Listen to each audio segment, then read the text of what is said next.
Good morning, Kentuckiana. It is 9 o'clock on your Saturday morning. Thank you for waking up with us. I'm Gabriel Gonzalez. We are glad you're here. You've probably noticed over the past couple of days, temperatures have been comfortable. This morning may be the best morning so far. We've got Reed on the road on the Big 4 bridge with his shades on this morning. Reed looking cool and classy up there. How are you? Hey, thank you. Good morning, Gabe, and good morning, everybody. Welcome to the 9 o'clock hour of GMK, the weekend edition for Saturday. We're on the road, as always, powered by Thornton's, and we're on the road this morning over the river, midway between Kentucky and Indiana here on the Big 4 bridge. Business up here is brisk. Runners, walkers, joggers, they're all up here. Bicyclists, very, very busy. Tell you that water, the sun coming off that water makes the squint factor a 10 up here. But a very pleasant day. Gabe's already hinted at what's going on.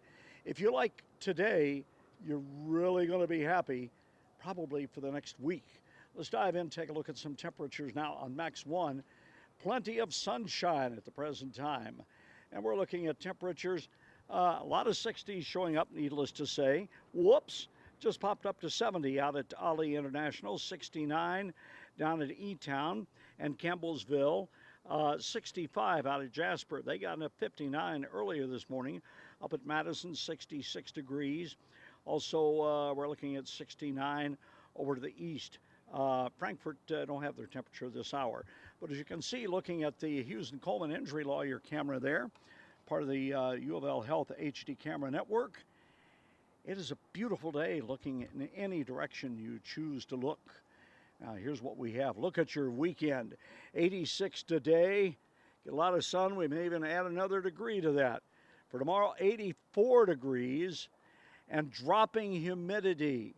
Cold front is on the way. That's part of our weather story. We'll detail that and more for you coming up in about 15 minutes from right now. You're just starting your day with us, and we thank you. And Gabe's here to bring you up to date on top stories at this hour.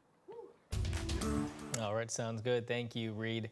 Louisville's Community Care Campus, the city's flagship solution to homelessness, offered a closer look at their construction site on Friday. The Volunteers of America Mid-States raised millions of dollars to complete the project. Our Ian Hardwood and photojournalist Levi Hammer take you there.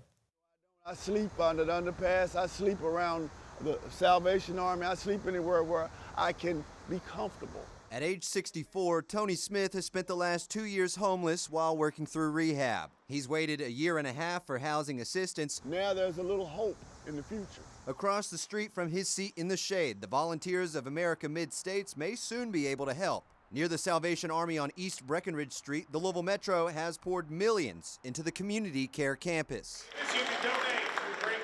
Friday, Kentucky Sports Radio held a live fundraiser from the campus trying to raise $10 million towards the $38 million construction cost. There are families tonight that are in their cars with their children, and they are waiting desperately for a space to become available for them. VOA's housing director, Tamara Reef, says that wait list will soon disappear. In March, the View Hotel at the Care Campus will become Unity House 2, a family shelter supporting 175 families a year with around 100 beds. But the next building to open will be the Chancery, which is actually adjacent to the Community Care Campus. The Volunteers of America will operate that brick building right there, giving special rent rates to about 34 people who are transitioning off the street.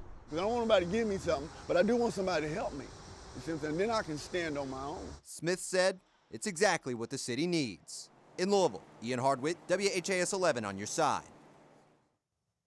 Volunteers of America has housed 28 families, including 100 parents and kids, since last November in their temporary family shelter on the Care Campus. The YMCA will operate a young adult shelter in that space once the new building is complete. On Friday, Attorney General Russell Coleman announced the members of Kentucky's first ever Child Support Advisory Council in Lexington. The council, made up of county attorneys statewide, will work the AG's office to improve child support services. General Coleman created the council earlier this year after lawmakers moved the state's child support program into his office. That transition started July 1st. I'm proud to say that we have had a smooth transition. This process of preparing to take on this effort became very real, not only on the day that I took oath, but on July 1 is when the General Assembly technically handed over this massive no-fail mission to the Office of the Attorney General. And we've had a smooth transition thus far. Our goal was for families to not notice. The transition had minimal disruption to both child support service providers and the children and families dependent on them. In eastern Kentucky, the Breathitt County community has said goodbye to 10-year-old Jaden Spicer, who was found dead after a week-long search. Driving around town, you would see red and blue Spider-Man balloons, some with messages honoring the memory of Jaden, a huge fan of the Marvel superhero. Father Jim Sitko is one of the many people who stepped up since the beginning to try and help Jaden's family following his passing. If anything we need to learn in our world today is we need to stop allowing our differences to create such hostile environments with one another. We are all people of God regardless of our ways, creeds, or way of life. Father Sitko had paid for Jaden and his grandmother's headstones and paid off all outstanding balances at the funeral home. The Spider-Man casket was made for free. Jaden's passing followed a week-long search after he was reported missing by his mother and stepfather. Both are now facing charges in connection to Jaden's death. A legendary figure in the world of horse racing has died. Hall of Fame jockey Ron Turcotte rode the beloved Secretariat to the Triple Crown in 1973, winning the Kentucky Derby in under 2 minutes, a record that still holds today. He died at 84 at his home in New York. Turcotte was the last surviving member of Secretariat's team. He's remembered for the remarkable partnership he shared with the horse nicknamed Big Red. Our Kent Spencer asked him about that in 2014.